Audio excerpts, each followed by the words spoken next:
আলো আমার আলো গো আলোয় ভুবন ভরা এই গান বেজে বই এসে হাজির হয় আমাদের দোরগোড়ায়। এবং এই স্বপ্নটি আব্দুল্লাহ আবু সাঈদ দেখেছিলেন। আজকে সারা বাংলাদেশের লক্ষ লক্ষ ছেলেমেয়েরা বই পড়ে, সেই বই পড়ে পুরস্কার পায় এবং সম্পন্ন এবং সমৃদ্ধ মানুষ হওয়ার চেষ্টা করে। আসুন আজকে আব্দুল্লাহ আবু সাঈদের সাথে কথা বলা যাক।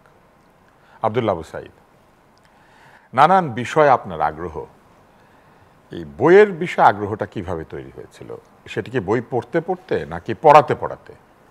না, বইয়ের ব্যাপারে কিন্তু আমি যখন স্কুলে পড়ি আমার বিন্দু মাত্র আগ্রহ ছিল না।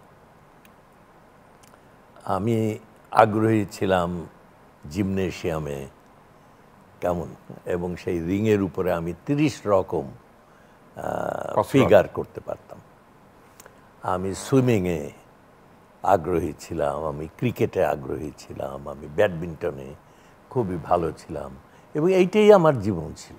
এলএমই সার্টিফাইড বিশ্বসেরা কপারে তৈরি ওয়ালটন কেবলস, যা আপনার স্থাপনাকে রাখবে সব সময় নিরাপদ।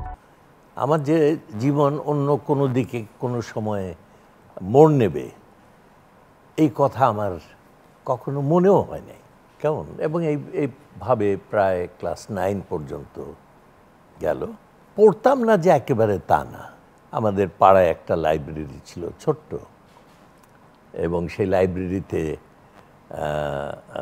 বই পাওয়া যেত, এই সব ডিটেকটিভ বই, কেমন, অভিযানের বই, ওই যে লং জন সিলভার, হ্যাঁ, ট্রেজার আইল্যান্ড, হ্যাঁ, ট্রেজার আইল্যান্ড, তারপরে রবিনহুড, কেমন, এইরকম সব বই টই, নিহার রঞ্জন গুপ্ত, সেই কিরিটি রায়, পাঁচকড়ি বন্দ্যোপাধ্যায়, গোয়েন্দা কাহিনী, এরকম নানান কিছু। এসব করে টোরে আমাদের বাসার পিছনে একটা জঙ্গল, সেই জঙ্গলের মধ্যে আমরা নানান রকম অভিযান, দুঃসাহসিক ঘটনা করে আমরাও সেই রবিনহুডদের মতো ফিল করতাম যে আমরাও রবিনহুড হয়ে গেছি, এবং এইভাবেই জীবন যাবে।